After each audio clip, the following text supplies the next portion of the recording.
아멘. 자, 오늘 말씀은 로마서 12장 3절에서 8절, 지난주에 하지 못했던 일들 말씀을 다시 한번 나눠보도록 하겠습니다. 지난주에 말씀 같이 나눴으니까요, 오늘 이 시간에는 바로 말씀으로 들어가도록 하겠습니다. 자, 3절 다시 한번 볼까요? 3절 보시면서, 자, 내게 주신 은혜로 말미암아 너희 각 사람에게 말하노니 마땅히 생각할 그 이상의 생각을 품지 말고 오직 하나님께서 각 사람에게 나누어 주신 믿음의 분량대로 지혜롭게 생각하라. 자, 로마서 12장 1절과 2절은 1절은 일단 거룩한 산제사의 삶이 예수 그리스도의 구원의 은혜에 반응하는 합당한 우리의 삶이라고 이야기했고요. 그 거룩한 산제사는 어떤 외형과 형식의 그런 예배가 아니라 하나님의 뜻을 분별해서 주의 뜻대로 살아가는 삶이라는 것을 또한 2절에서 밝혀주고 있죠. 그리고 나서 이제 3절부터 보다 더 구체적으로 예수 그리스도의 구원의 은혜에 반응하는 합당한 삶이 무엇인가라고 이야기할 때 오늘 3절에서 먼저 하는 것은 교만하지 말 것에 대해서 이야기하고 있습니다. 3절 한 절이 오늘 전체 18절까지의 말씀 중에 일종의 하나의 큰 주제의 말씀이 됩니다. 3절은 일단 교만에 대한 가르침이 됩니다. 그러면 교만은 과연 무언가? 이 중간절에 보세요. 첫 번째 줄은 그냥 사도 바울이 너희들한테 내가 경험한 은혜 안에서 이야기한다라는 그런 말을 하는 거고요. 중요한 건 이 부분이죠. 마땅히 생각할 그 이상의 생각을 품지 마는 게 이게 교만이 아니라 반대로 겸손이라고 하는 거죠. 결국 교만은 뭐죠? 마땅히 생각할 그 이상의 생각하는 겁니다. 그러니까 아담에게 있어서 에덴 동산에서의 타락의 시작은 선악과 먹지 말라고 했으면 선악과 먹지 않겠다라는 생각에서 머물면 되는데 그것을 뛰어넘었잖아요. 선악과를 먹으면 어떻게 될까? 그걸 먹으면 더 예수 하나님처럼 더 분명하게 볼 수 있을까? 그 능력을 가질 수 있을까? 그 생각을 뛰어넘은 거죠. 물론 거기에 이제 뱀의 유혹이 있었지만, 그죠? 그 부분인 것 같아요. 그래서 여기 마땅히 생각하다라는 이 부분은요, 하나님 백성으로서 생각할 부분이다. 이렇게 하면 좀 더 말이 편하게 이해할 수 있습니다. 자, 그런데 이 첫 번째 이 줄이 2절에서 또 반복이 됩니다. 다른 말로 오직 하나님께서 각 사람에게 나눠주신 믿음의 분량대로 지혜롭게 생각하라고 하는 것. 자, 여러분, 믿음의 분량이라는 게 뭐죠? 믿음의 분량. 하나님이 우리에게 주신 선물이 믿음이지만 그 믿음은 우리 안에서 우리의 고백과 우리의 신뢰로 자리 잡게 됩니다. 바로 그 부분인 것 같아요. 여기서 말하는 이 믿음은 하나님께 주신 것이 우리 안에서 우리의 믿음화 되어가는 로마서 1장 17절의 말씀처럼 의인은 믿음으로 말미암아 살리라 함과 같으니 믿음에서 믿음으로 이르게 한다라는 그 부분. 그러니까 여기서 분량이라는 것은 결국 하나님의 믿음 안에서 우리가 성장하고 성숙하는 부분을 이야기하는 것입니다.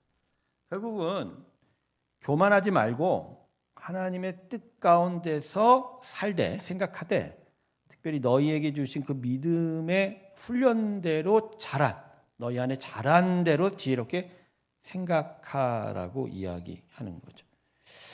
자, 그러니까 이 교만이라는 부분에 대한 오늘 이 3절의 말씀의 핵심은 이거예요. 하나님의 뜻이에요. 결국 하나님의 뜻 안에서 벗어나지 말라는 거고요. 특별히 그 뜻 가운데 믿음으로 그것을 보는 일들이 있어야 된다라고 얘기하고 있습니다. 그러니까 결국은 자기가 하나님을 신뢰하는 만큼 거기까지만 지혜롭게 생각하라는 거죠. 그것을 뛰어넘는 것은 교만이다. 이렇게 이야기하고 있습니다. 자, 이제 4절로 넘어갈게요. 이제 오늘 시간이 그렇게 많지가 않고요. 자, 4절과 5절 봅시다. 우리가 한 몸에 많은 지체를 가졌으나, 네? 모든 지체가 다 같은 기능을 하는 것이 아니니 이와 같이 우리 많은 사람이 그리스도 안에서 한 몸이 되어 서로 지체가 되었느니라.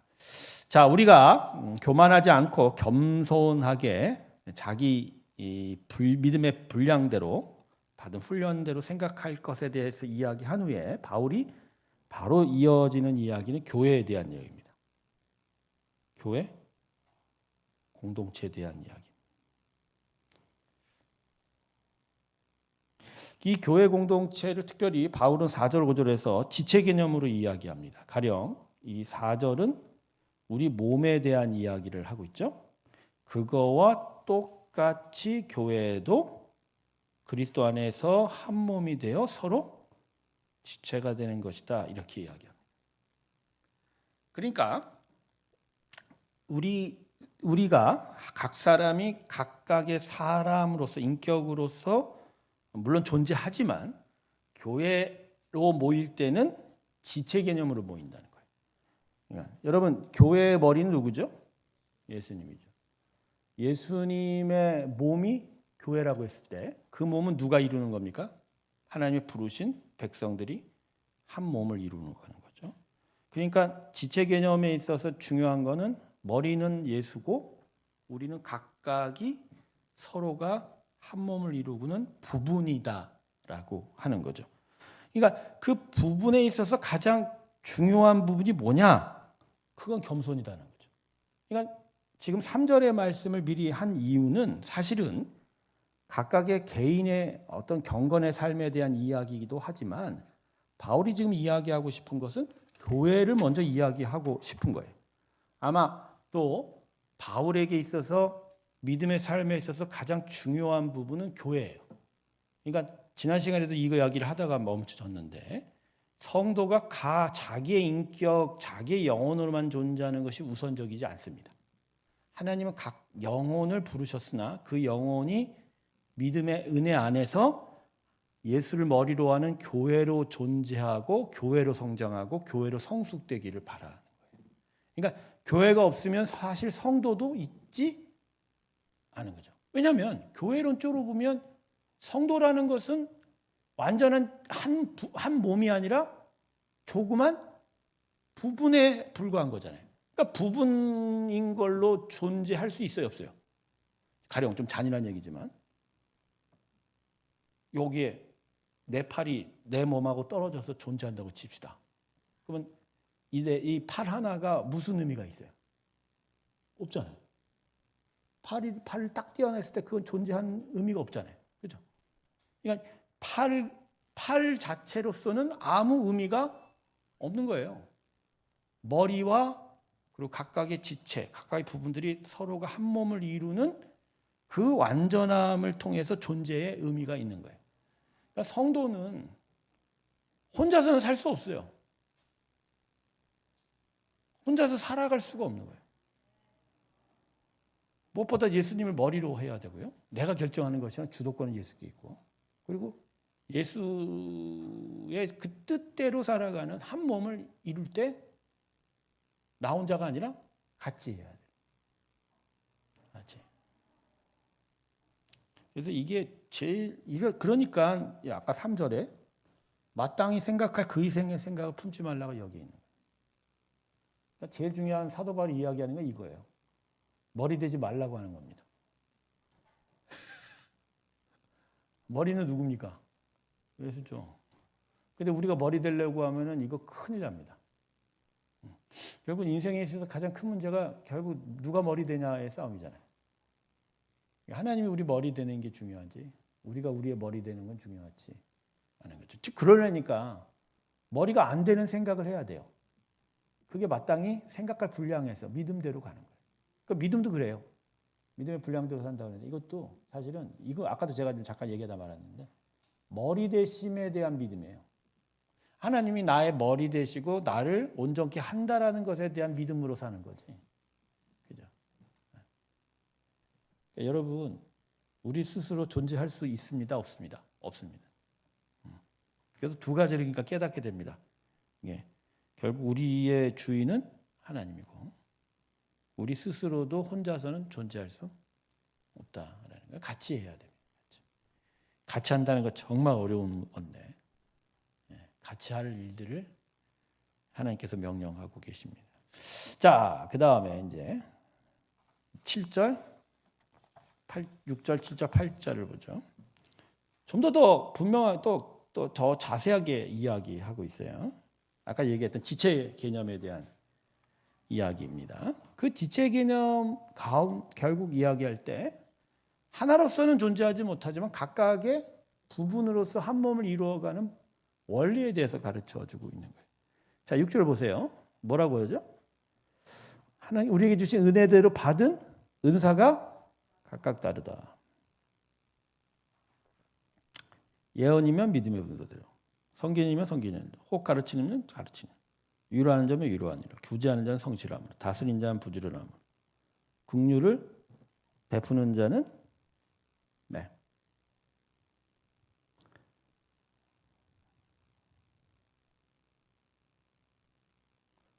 왜 이렇게 왔다 갔다 하죠? 27-1.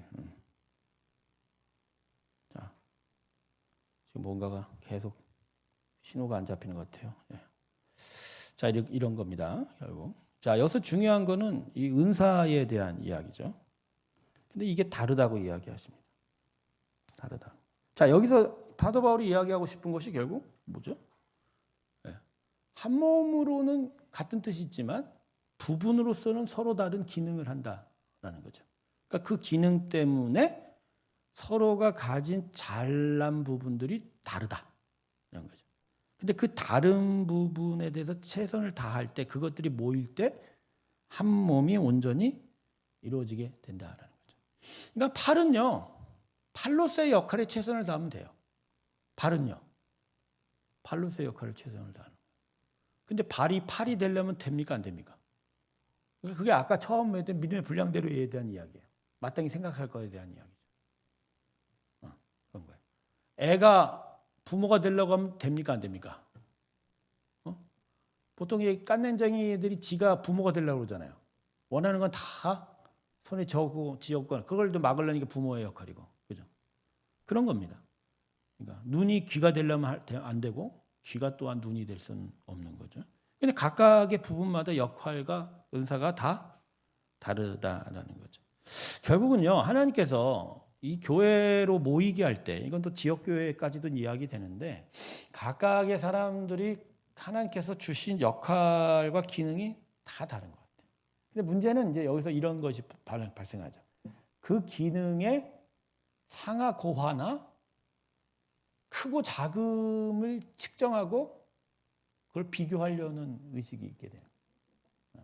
여러분, 팔이 발에 대해서 무슨 생각을 가질까요? 발은 팔에 대해서 무슨 생각을 갖게 될까요? 그죠? 눈은 귀에 대해서 무슨 생각을 갖고 귀는 눈에 대해서 무슨 생각을 가지게 될까? 가장 아름다운 그림이 뭘까요? 다리가 없는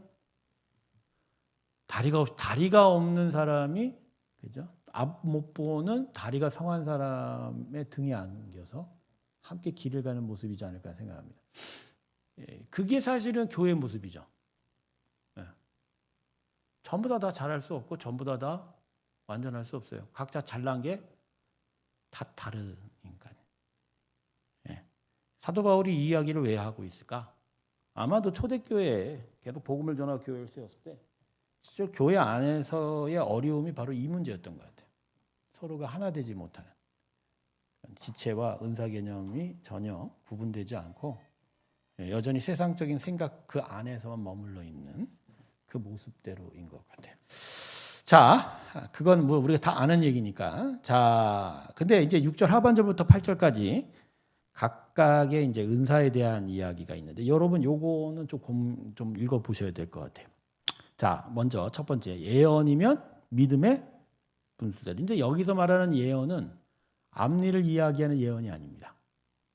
대언 예자예요. 한자를 보면 다른 이야기입니다. 그러니까 앞니를 포캐스팅하는 게 아니고요. 하나님의 마음을 그냥 드러내는 거예요. 근데 왜 그 예언이 뭐대로 해야 된다? 믿음의 분수대로. 그럼 이게 어떤 의미일까요?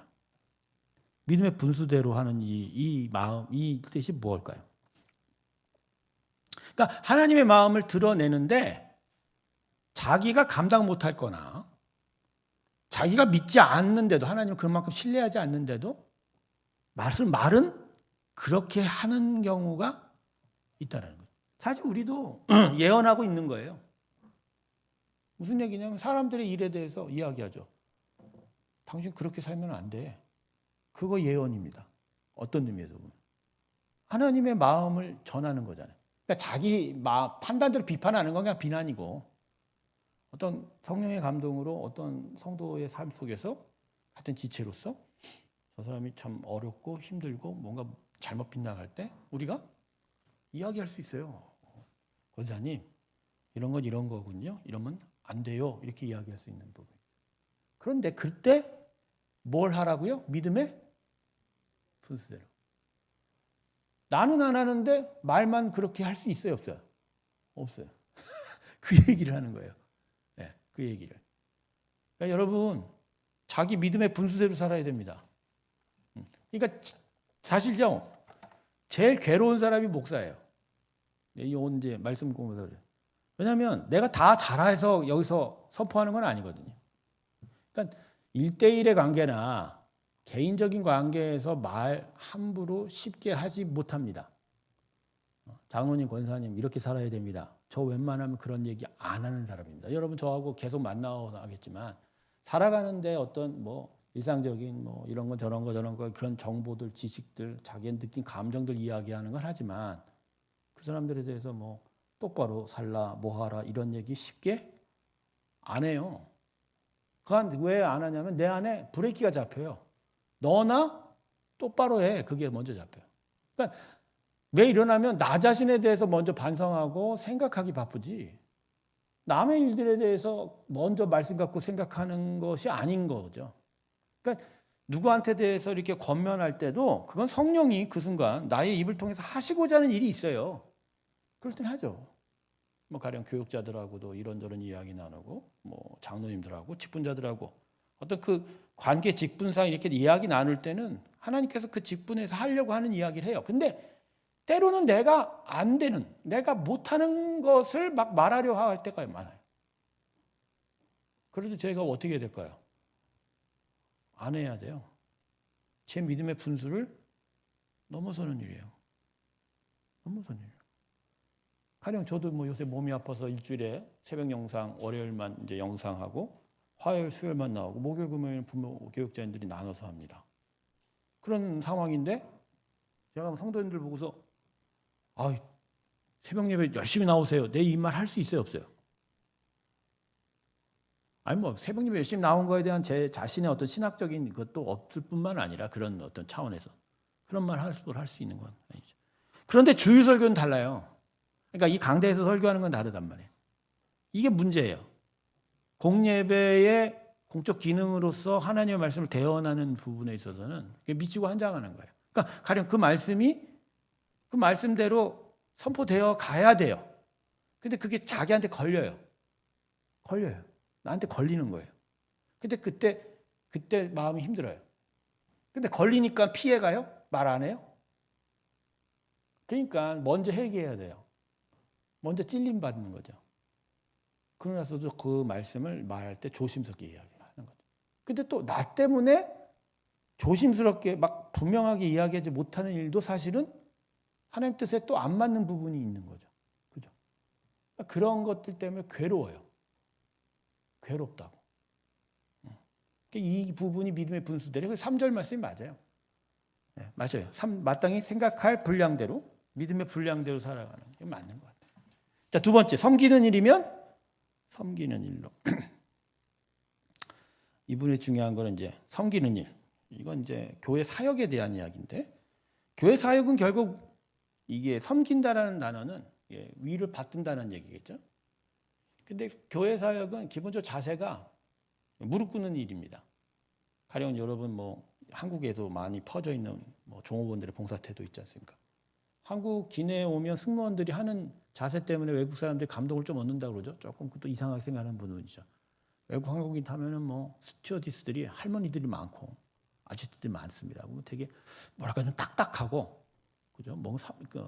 본인 스스로를 막 뭐랄까 자기들 자존심을 세운다랄까 너무 뭐 고압적이랄까 그런 생각인데 한국 국적기의 승무원들은 이쁘기도 하지만 보통 이게 뭐 기내식이나 이런 거 보면 무릎을 꿇고 눈높이를 맞춰서 하죠. 위에서 쳐다보지 않고 그런 것 때문에. 그러니까 우리가 이렇게 어떤 상점이나 어디에 가면 그 사람들이 어떻게 대해주길 바래요. 높여주길 바라는 거죠. 대접받고 싶어하는 거죠. 그런 것 때문에 이제 우리는 오히려 또 손님이 종업원들을 되게 하대해서 이제 그게 문제게 되겠지만, 근데 교회 사역에 있어서 자세는 뭐라고요? 도미네이트, 지배하는 게 아니라 뭐라고요? 섬기는 거예요. 섬기는 거예요. 그러니까 이제 한국 교회는 이제 어떤 직분 제도가 계층화되어 가는 듯한 계급이라고 생각하는 일이 많아서 마치 내가 어떤 직분에 있으면 성도들을 되게 이제 뭐랄까 위에서 아래로 내려보려고 하는 의식들이 있어요. 내가 너보단 자격이 있고 당신들보다는 위야 이런 생각이 있다는 거죠. 그러면 돼요, 안 돼요? 아니죠. 그러니까 리더라는 게 세상적인 리더십은요 앞에서 끌고 가는 리더십이잖아요. 근데 교회 리더십은요 끌고 가는 리더십 아닙니다. 끌고 가는 리더십. 그러니까 카우보이들하고 목동하고 다른 부분이 이런 것 같아요. 성경은. 그래서 높은 자가 아니라는 거죠. 그 말이 섬기는 일이면 섬기는 일로입니다. 자, 가르치는 자면 가르치는 이것도 마찬가지입니다. 가르치기만 해야 돼요. 지배하면 안 된다라는 거죠. 지배하면. 그러니까 목사가 특별히 이제 이 가르치는 일이잖아요. 근데 성도들을 지배하려고 하는 일이 많아요. 한국교회 목사들은 이게 뭐죠? 그게 뭐랄까? 일종의 자기의 자리를 통해서 막 정복하고 도미네이트하고 지배하려고 하는 게 있죠. 그러면 안 됩니다. 어떻게 한다? 모르는 걸 알려주고 그들이 그것을 따라가도록 티칭하는 것뿐이에요. 그걸 주관해서 너 안 하면 안 돼, 죽여 이런 말 하면 돼요, 안 돼요? 안 되죠. 가끔 이제 최 목사는 막 너무 강하게 얘기하니까 당신도 이렇게 안 하면 죽는다 이런 얘기를 하는데 그거는 성경이 얘기하는 이야기고 제가 여러분을 막 좌지우지하는 건 결코 아닌 거죠. 그거는 하나님만 하시는 거예요. 성령의 감동으로 하는 거죠. 그러니까 성령의 감동 아니면 사람이 움직입니까? 안 움직입니까? 안 움직여요. 또 설사 움직인다고 해도 그 결과가 안 좋아요. 자, 그 다음에 위로하는 자면 컴포트, 위로하는 자. 구제하는 자는 성실함으로. 위로하는 자는 넘어가고요. 자, 여러분 구제하는 자가 성실함이라는 게 뭘까요? 성실함. 이 성실함이라는 단어가 헬라어로 하플로테스라고 썼는데 제가 조사한 바로는 이게 순수함이라는 단어가 원래 뜻이랍니다. 그러니까 우리가 얘기하는 성실함은 부지런함이잖아요. 근데 여기에는 부지런함보다 뭐가 더 큰 뜻이라고요? 순수함. 그러니까 이게 왜 그럴까 생각해 보니까 여러분 구제한다, 남을 돕다 그러면 뭔가 돈이 관련되고 물질이 관련되죠. 근데 그렇게 되면 생각이 많아지고 순수함이 두 마음으로 쪼개지는 경우가 있다랍니다. 가령 천사기금 이제 섬기는 분들이 그럴 수도 있고 뭐 장학금 우리 장학금 천사기금위원회가 있잖아요. 그래서 이제 들어오면 실제로 장학생으로 추천받은 분에 대해서 얼마를 지급할까에 대한 적당성을 이야기하기도 합니다. 이번에도 이제 교회에 어려우신 분들을 위해서 긴급 지원 자금을 이야기할 때 그 액수에 대한 이야기를 결정을 해야 돼요. 물론 예산은 정해져 있지만 그 안에서 어떻게 쓸 것인가. 그때 구제하는 일에 다들 무슨 마음을 가져요? 순수함보다 계산하게 돼요. 어떤 계산? 아니, 안 도와주겠다는 게 아니라 저 사람은 요만큼 도와주는데 이 사람은 요만큼 도와줘. 저 사람은 이렇게 하는데 이 사람은 이렇게, 이 생각이 나타나기 시작하는 거죠. 이번에 우리 국가에서 세금으로 또 뭐 한다며요. 근데 그거 갖고 서로 벌써부터 말 많이 나오는 것 같아, 국민들 사이에. 왜 그걸 또 주냐부터 시작해서, 심지어는, 저 어려운 사람들은 원래부터 잘 받는데 왜 지금 또 돈을 또 그렇게 많이 주고 우리는 세금도 많이 내는데 왜 이것밖에 안 줘? 이런 생각을. 그러니까 그냥 기본적으로 나라가 이렇게 주고 뭔가 해보려고 하는 그 선한 뜻을 그냥 순수하게 받아들이면 되는데 그렇지 않은 거예요. 그래서 여러분, 구제하는 사람은 계산하는 마음의 유혹에 빠지지 않게 돼야. 그러니까 손은 나가는데 마음이 손을 붙들고 있는 일이 많다는 거. 그 순수함에 대한 이야기가 이 이야기랍니다. 자, 그 다음에 다스리는 자는 뭐로 한다고요? 부지런함. 이것도 생각을 해봐야 됩니다. 여러분, 다스리는 자가 부지런하지 않는 것 같아요. 왜요? 자, 이제 세상에서 지위가 높아지면 높아질수록 현장에 나갈까요? 뒷방 책상에 앉을까요? 그러면 열심히 신발 닳도록 뛰는 것보다 앉아갖고 세상 말로 띵까띵까 하는 경우가 더 많을 수도 있습니다. 이러면은 지배하는 것밖에 안 되죠. 근데 교회에서의 다스림은 뭐로 하라고요? 부지런. 부지런해야 돼요. 그럼 이게 어떤 경우에 이러죠? 이제 가령 내가 이제 여기서부터 얘기할게요. 가령 교회 이제 장로님들이 사역 부서가 한 10몇 개 되는 거를 본인이 섬긴다고 해서 거기에 한 뭐 동종, 계통, 카테고리별로 한 서너 개씩 묶어드려요. 그죠?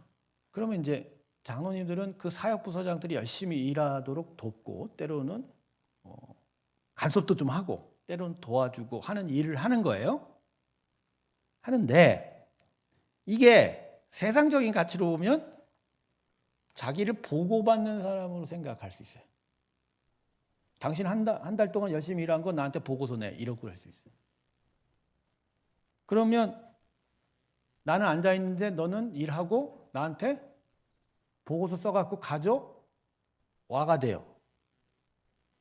이걸 하지 말라는 거예요. 교회 리더면 그 위원장이면 밑에 사역부서다, 밑에라기보다 섬기는 그 사역부서장들이 일할 때 외려 더 가서 찾아가야 된다는 거야. 그러니까 보고서를 앉아서 받는 게 아니라 집까지 찾아가갖고 써달라고 해야죠.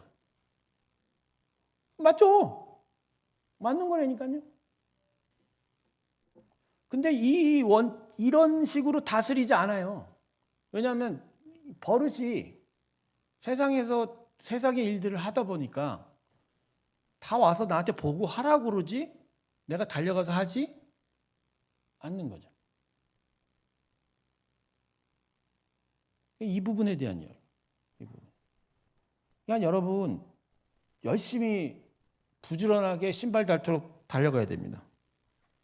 결국은 그러니까 뭔가 하나님께서 큰 일을 맡겼다라는 건요.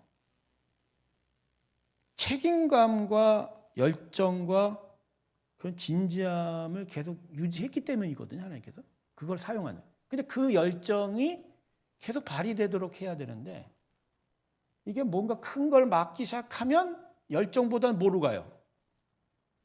막 보고받고 막 그런 막 높이 쓰는 일들이 나타나는.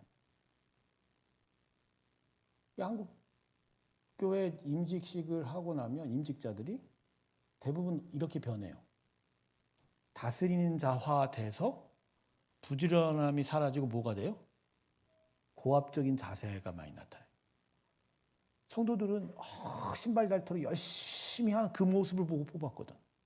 그 열심히 한. 그럼 그 모습 그대로 끝까지 해주기를 바랬는데 임직식만 하면 임직하기 전에는 뭔가 또 임직식 안 시켜줄까 봐 또 그러다가 임직식만 하면 어떻게 돼요?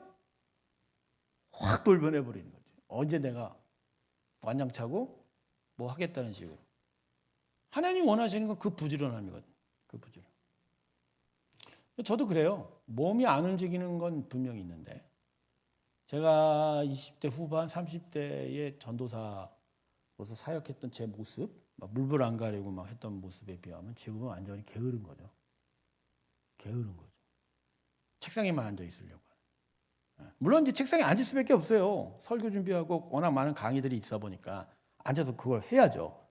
그렇지만 사람을 대하고 다른 우리 동역자들을 대할 때 태도는 게으름이 아니라 뭐 어떻게 된다? 부지런해야 돼요. 부지런. 우리 교회 모든 직분자들이 부지런하시기를 원합니다. 예, 뭐 이렇게 얘기하면 그렇지만 하여간 더 많은 일을 맡긴다 그러면 그건 그러니까 위에서 다스리라는 게 아니에요. 더 열심히 부지런하게 하라는. 하여간 이게 문제입니다. 예. 올라가면 올라갈수록 이거 올라간다고 표현하면 안 되는데 이게 큰 직분 어떤 일을 더 많이 맡기면 맡을수록 열정보다는 정창현 집사가 조금 변한 거야.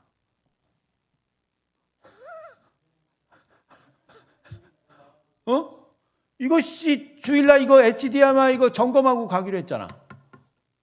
안 했지? 할 시간 없었어. 아니에요. 임직자 교육 6시에 끝났어요. 밥 먹고 7시에 끝났는데? 내가 편하니까 얘기한 거야. 하집사 요새 유초등부 부장님 열심히 하십니까?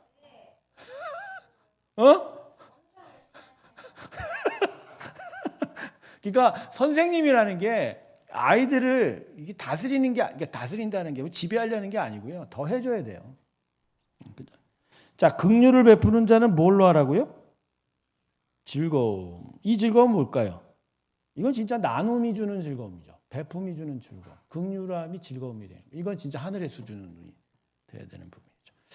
아까 구제하는 거와 내용이 비슷하기 때문에 좀 넘어가도록 하겠습니다. 자, 이걸 여기까지 마치고요. 강의안을 좀 받도록 하겠습니다.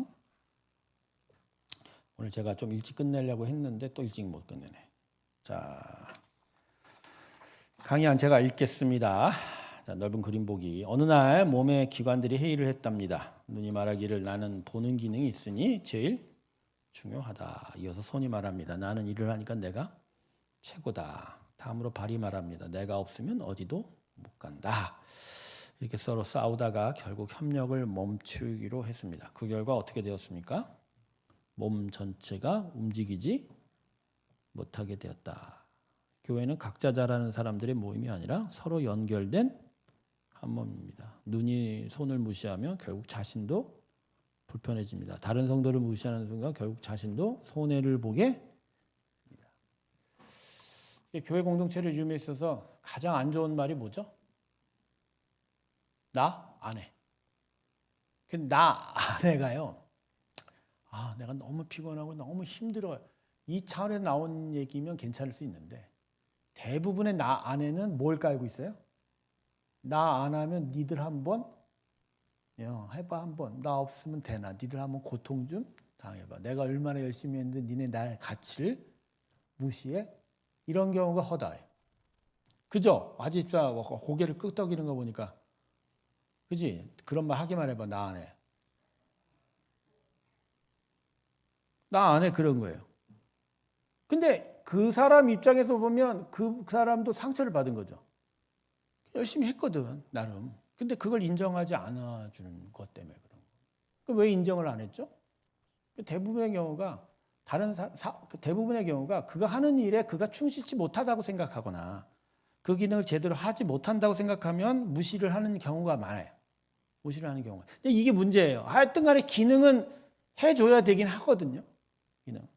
그러니까 그런 차원에서 보면 어떤 이제 은사 배치를 하고 섬기는 일들을 이렇게 자리를 만들어주는 사람이 은사 배치를 잘못한 부분도 있어요. 그런데 시간이 가면 해야 되는데 중요한 건 뭐냐면 다 만족할 수는 없다는 거죠. 다 만족하고 어떨 때는 그 사람이 거기 앉아 있는 게 하나님께서 그 공동체에 어떤 그러니까 뭐랄까 테스트를 하는 경우도 있어요.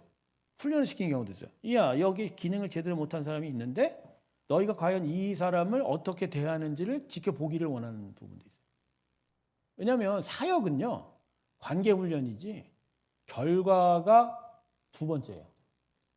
그러니까 세상에서는 어떻든 간에 성과가 나는 게 첫 번째잖아요.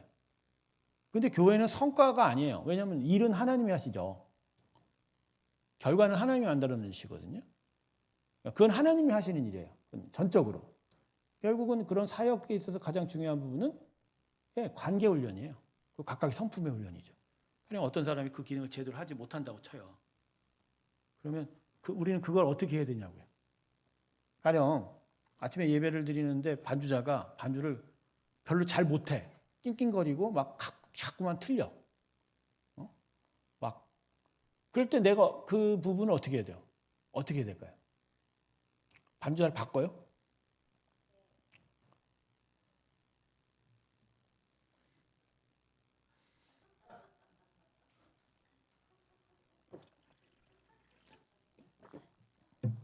쟤 왜 그러니?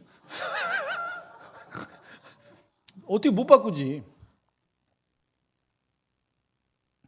그걸 바꾼다고 해서 그 사역이 제대로 할까요? 또 다른 사람이 그걸 가능할까요? 교회가요, 사람이 남아돌지 않아요. 안 그렇거든요. 그 자리에 메꾸려면 얼마나 힘들어가는 거예요. 근데 또 일이 되는 것만 보면 열불이 터지거든. 일이 안 되니까. 그런 일이 우리 교회 안에 이제까지 있었던 일이에요. 그 누구 하나 뭐 잘못했다는 얘기가 아니라. 근데 그러기 위해서 필요한 게 뭐냐면 서로 도와주는 거예요. 도와주는 거예요. 가령 지금 이제 우리 이명기 집사님이 교통사고를 크게 당하셨죠. 그래서 원래부터 허리를 어려움을 겪으셔서 평생 힘들어하셨던 분인데 디스크하고 다리 마비 때문에 참 힘든 시간을 보내고 있습니다. 근데 이분이 이제 교회 봉사를 특별히 하시는 부분이 있죠. 뭐 일주일에 한 번 오셔서 교회 청소를 다 이렇게 맡아 주셨는데 그게 이제 기능이 작동이 안 되는 거잖아요. 네. 그럼 그 부분을 우리가 어떻게 해야 돼요? 그냥 기능 못 한다고 그럼 잘라. 다른 사람 데려와. 이렇게 해야 되는 거예요? 그렇지가 않은 거예요. 교회예요. 아까도 얘기했잖아요. 성과가 아니라 뭐죠? 관계예요. 그러니까 여기서부터 우리가 필요한 건 일단은 긍휼함이에요. 그 상황을 이제 마음 깊이 아파하고 그 사람을 도와줘야 되죠. 그러면 어떻게 해야 돼요? 서로가 연결된 몸이라니까 도와줘야죠. 평소에도 청소가 그래요. 한 사람이 다 하기는 어려워요. 그러니까 주일 예배 다 끝나고 가령 쓰레기통 다 비워놓고 곳곳마다 조금 정리 안 된 거는 치워놓고 가야 어쨌든 그 다음날 월요일에 와서 청소하시더라도 좀 수월하게 하잖아요. 그러니까 그런 도와주는 마음인데 청소하는 사람이 있으니까 우리 멋대로 뭐 주일날 뭐 마음 놓고 하고 간다고 막 어지럽히고 가면 그게 됩니까 안 됩니까? 안 되는 거죠. 그러니까 그거예요. 그래서 지금 제가 감사한 거는 그동안 이제 임직자들이 임집사님 어려워진 후로 주일날 저녁에 집에 일찍 안 가고 그거를 청소를 다 하고 갔어요. 여러 사람들이. 저는 이걸 보고서 이번 임직자들에게 있어서 가장 중요한 포인트 한 부분을 바라는 나만 생각하지 않고 서로 좌우를 본다는 거예요. 그거를 보는 게 교회에서 가장 중요한 거예요. 그래서 제가 한때는 성도의 삶의 모습을 모션화시킨 제 제스처가 있는데 성도는 하늘을 보고 앞을 향하여 중요한 건 좌우의 손을 붙잡고 가는 거다. 이게 성도의 삶이다. 그러니까 우리는 좌우를 봐야 돼요. 좌우. 내 옆이 빈자리가 없나? 내 옆이 아프지는 않나? 그 사람을 어떻게 도와주고 어떻게 붙잡아 줄까? 이 생각을 하게 되는 거죠. 제가 이제 이번 임직자 교육 때 나중에 좀 할 얘기가 뭐냐면 임직자는요. 직분자는 교회 문제 앞에서 교회 문제를 먼저 성토하는 자가 아닙니다. 일단은 그 문제를 해결하려고 힘을 쏟는 자예요. 근데 가끔 보면 직분자들이 본인이 직분자라는 위치를 모르고 무슨 어려운 일이나 무슨 문제가 터지면 어떤 자세를 가져요? 성토부터 해요. 이거 누가 했어? 이거 왜 이렇게 됐지? 아니 이걸 왜 이렇게 해? 그러니까 뭐가부터 나와요? 말부터 나오는 거예요. 그리고 자기는 거기하고 상관없는 식으로. 안 그래요 여러분? 교회 모든 일의 문제는 다 어떻게 보면 직분자는 자기 일이에요. 내일이라고요. 그러니까 그 문제가 있으면 어떻게 해야 돼요? 에? 가서 먼저 해결하려고 덤벼들어야죠. 그리고 나서 나중에 기능적인 부분에 대한 뭐 피드백이나 그걸 논의하는 자리에 있으면 분명하게 얘기할 수 있는 거죠. 요 기능은 뭔가 문제가 있었다. 이걸 뭔가 좀 더 업그레이드 시켜야 된다. 뭐 이런 식의 이야기를 나중에 하는 거지. 문제가 터질 때마다 그 앞에 가갖고 이거 누가 그랬어? 비일비재예요. 교회에서 보면. 가령 주일날 카레를 맛있게 한 거야. 카레를. 그때 카레 만드는 것도 문제가 있어. 이번에 너무 바쁘다 보니까 재료도 다 안 사오고 해갖고 재료를 미리 사다 놓으니까 이제 그렇게 한 거거든. 본인이 가져온 건 고용 카레만 갖고 왔더라고. 미리 당근하고 양파하고 썰어놔야 되는데 안 썰어놓고, 그지? 그걸 다 사다 놨어. 어쨌든 카레를 해서 카레가 맛있었어요. 맛있다 보니까 성도들이 밥을 무지 많이 먹었어. 내가 봐도 하집사도 무지 갖다 먹고. 그러니까 밥이 모자라 안 모자라요? 자, 가령 일어났는데 그렇게 말이 모자랐어. 그 뒤에 한 서너 명이 남았어. 몇 자놈에. 그럼 그 순간 지나가는 사람들이 뭐라고 해야 돼? 밥이 왜 없지 이거? 아니 집사님, 권사님, 이걸 왜 계산도 안 하고 이렇게 하지? 그 말 하면 돼요, 안 돼요? 안 되죠. 비어서 그걸 옆에서 목격하면 어떻게 돼요? 야, 햇반이나 사갖고 오자. 그러면 어떻게 해야 돼요? 야, 햇반 사오는 사람이 누구야? 그 시간 찾으면 이미 배고파서 죽어. 그러니까 그걸 발견하는 사람이 야, 옆에가 대하마트가 사갖고 오자. 사갖고 오는 거예요. 그게 만약 어떤 직분자라고 하면. 근데 그 앞에 갖고 왜 밥을 이만큼 안 했냐고 떠들면 얘기가 돼요, 안 돼요? 안 되죠. 미치고 환장하는 거지, 그러니까. 가령 제가 그래요. 여보, 오늘 저녁 뭐해? 나도 교회에서 너무 바빠갖고 먹을 게 없어.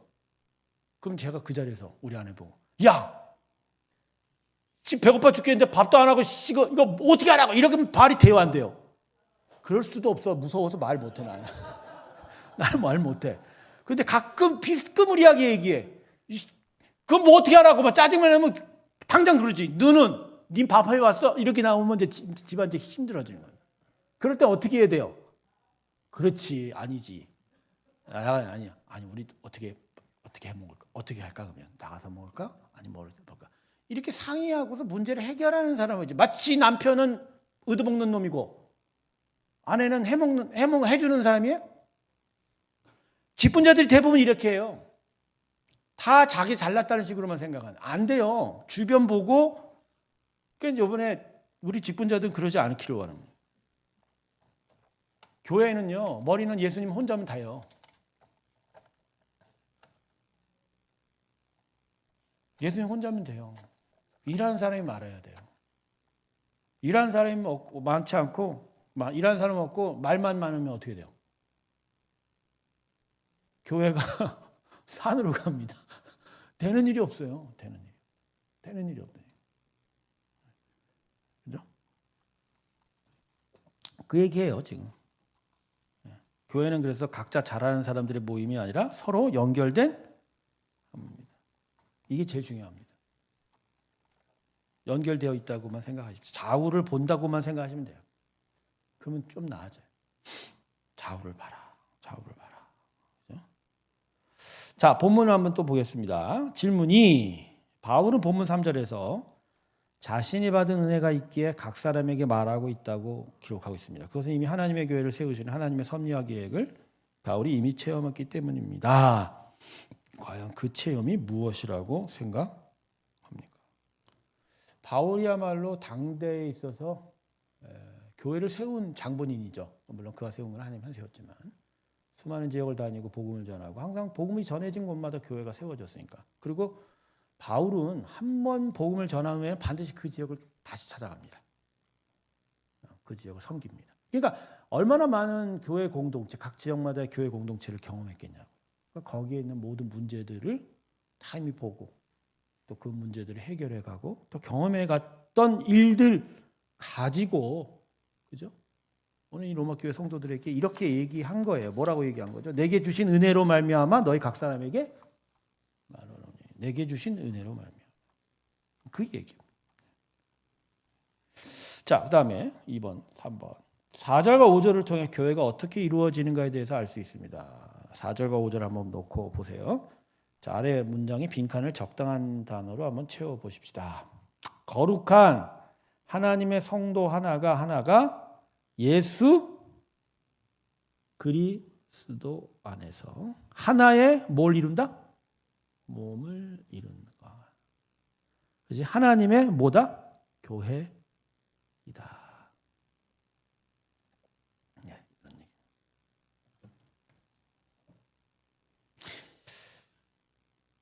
그러니까 구원이라는 걸요.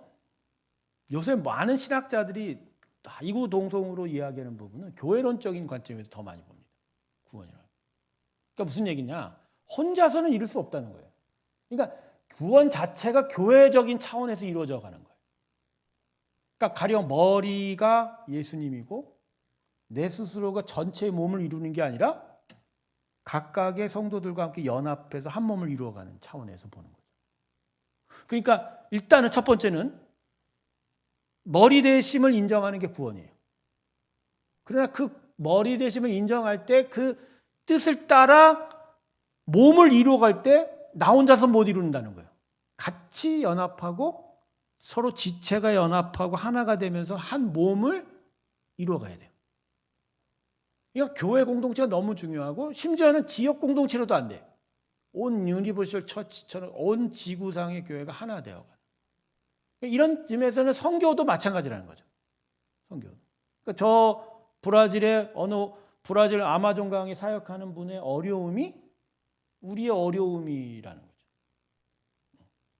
그리고 미국 교회의 타락이 우리의 아픔인 거죠. 그러니까 이런 차원에서 전체의 몸을 이루어가는. 그러니까 이렇게 되면은 한국 교회가 개인 경건주의가 되게 심하거든요. 이게 깨져가는 거예요. 암만 혼자서 신앙 기도 열심히 하고 뭐 예배 잘 드린다고 해도 하나님 입장에서 보면 그것이 구원이 이루어지는 과정이라고 보지 않는 거예요.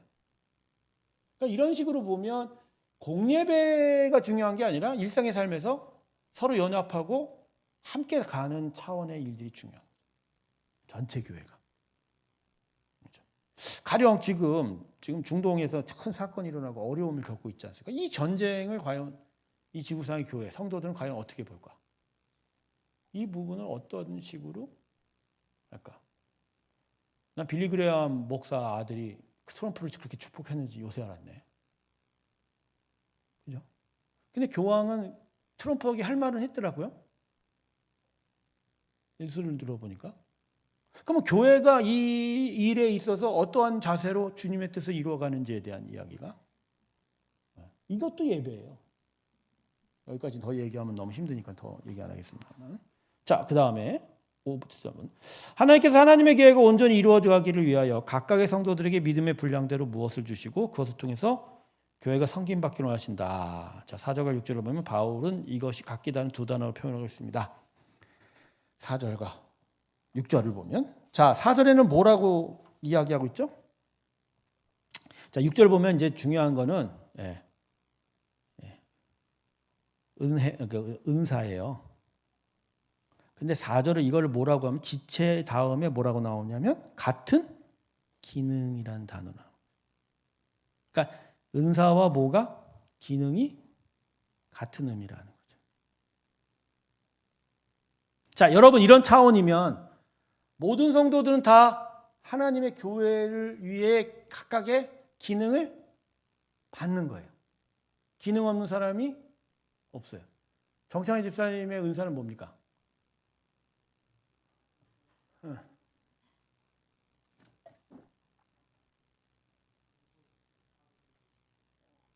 여러분 방송이 왜 은사예요? 방송이 왜 은사예요? 아니요. 방송은 직무예요. 기능은 이 이야기하는 게 아니에요. 가령 섬기는 일, 예언하는 일, 통변하는 일, 고치는 일, 다스리는 일, 가르치는 일. 그런 일들이 각각의 모습을 달리해서 어떤 때는 방송할 수 있고 어떤 때는 예배위원도 할 수 있고 이렇게 나가는 거죠. 그러니까 정창희 집사의 은사는 뭐냐고. 아니야, 정창희 집사님의 은사는 이거예요. 가끔 나를 와갖고 목사님을 응원하러 왔다고 해서 막 어깨를 주물러 줄 때 섬기는 일, 은혜. 그러니까 이 짜옹하고 아부하는 게 아니라 그냥 순수한 마음으로 사람을 섬겨주는 일이더라고. 할렐루야. 요새 회사에서 힘들다며요. 섬기고 싶지 않지. 근데 본인이 그 방송국에서 무슨 기능일 것 같아?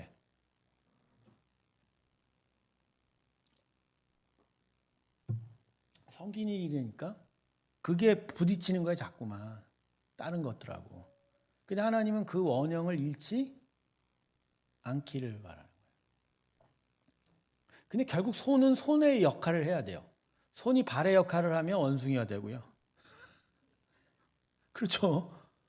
손이 발의 역할은 원숭이가 되죠. 인간이 안 되는 거죠. 그러니까 그래요. 그게 힘든 거예요. 그게 힘든 거예요. 왜냐하면 그거를 세상적인 관점으로 보면 악용을 하거나 무시를 하거나 불편하게 대하는 경우는 너무너무 많잖아요. 그죠? 너무너무 많고. 너무너무 많고. 그걸 우리는 이해를 해야 됩니다. 자, 내가 무슨 소리 하는지 아시겠어요?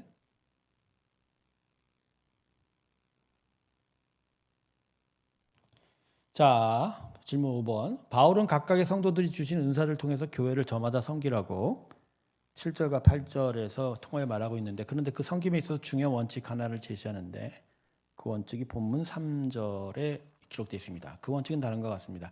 마땅히 생각할 그 이상의 생각을 품지 않고. 이 문장을 한 단어로 얘기하면 뭡니까? 순종입니까? 자유입니까? 겸손입니까? 헌신입니까? 겸손. 우리 겸손합시다. 겸손합시다. 겸손합시다. 자, 마지막. 자, 이 시간 우리의 육체를 생각해 봅시다. 수많은 기관들로 우리의 육체는 이루어져 있습니다. 그런데 그 수많은 기관들 중에 어느 하나도 없어서는 우리의 몸은 매우 고통을 당하고 온전한 건강을 잃지 못할 것입니다.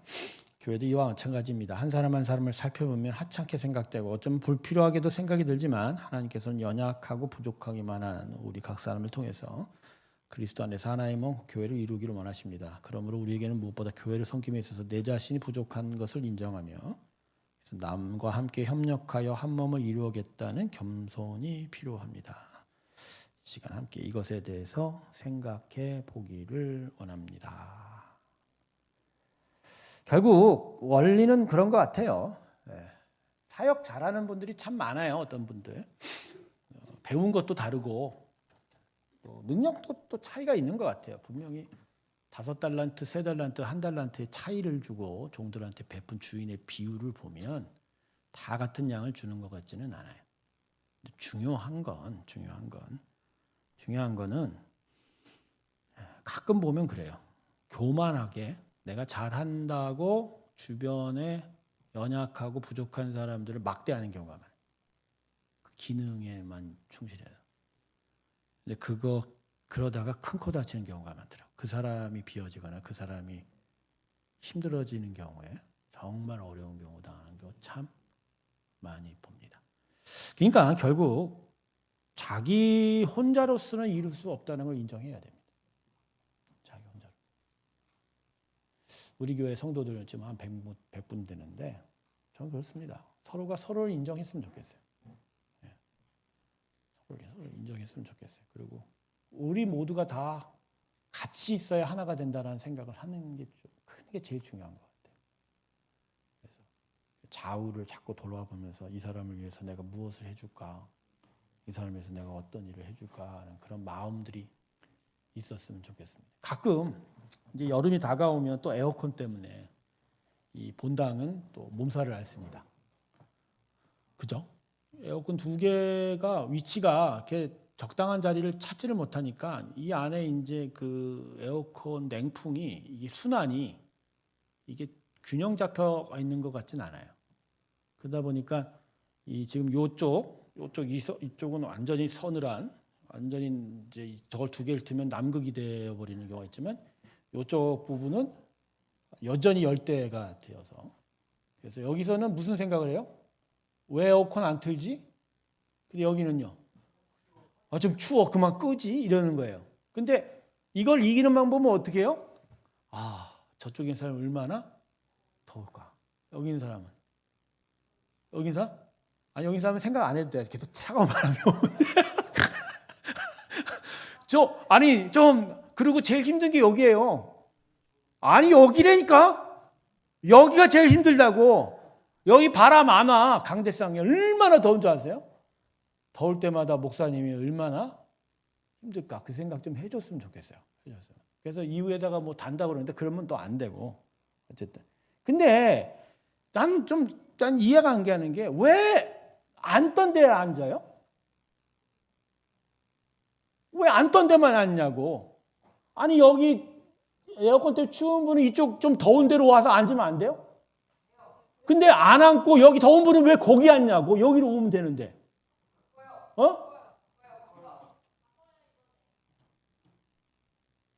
저는 이것 좀 바꿔야 돼요. 아니, 죽으라고 여기 있는 앉은 분들 있어요. 여기 노인분들. 아니, 안 받고. 그리고 요새 새벽 예배 드려도 대부분 여기 앉아 있어요. 그래서 제가 설교 영상 보십시오. 제 이쪽 보는 게 10번 중에 2번이고 대부분 8번을 여기로 봐요. 영상을 보면 이상하더라고, 나도. 그래서 이거 바꿔 앉아야 돼요. 더우면 시원한 걸 가서 찾고 이렇게 했으면 좋겠는데 그 왜 안 움직일까요?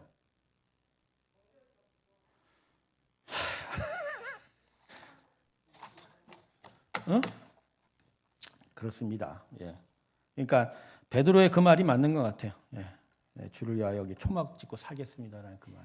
그러니까 결국 자기 좋은 대로만 생각하면 그게 이제 개인 성향과 스타일의 문제이기도 하지만 교회는요 그렇게는 안 돼요.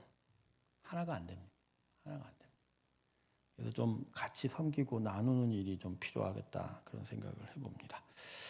자, 너무 말씀만 또 문자적인 것에만 집중하면 딱딱해질까 봐 여러 이야기를 했는데 여러분 정말 우리 교회 좌우를 돌려보는 정말 겸손과 귀한 인식이 있기를 주님의 이름으로 축원합니다. 기도하겠습니다. 하나님, 지난 시간에 못한 걸 했습니다. 오늘도 우리에게 귀한 은혜 주시니 감사합니다. 특별히 교회 공동체를 섬김에 있어서 겸손히 우리에게 있게 하시고 좌우를 돌아보는 귀한 마음을 허락하여 주시옵소서. 계속적으로 고난 주간에 예배 가운데 서 있습니다. 주님의 십자가의 고난에 동참하며 주와 마음을 같이 하는 귀한 은혜 허락하여 주시옵소서. 이제는 우리 주 예수 그리스도의 은혜와 하나님 아버지의 사랑과 성령의 충만케 하심이 이곳에 모인 모든 자들의 심령들 위해 이제부터 영원토록 함께할지어다.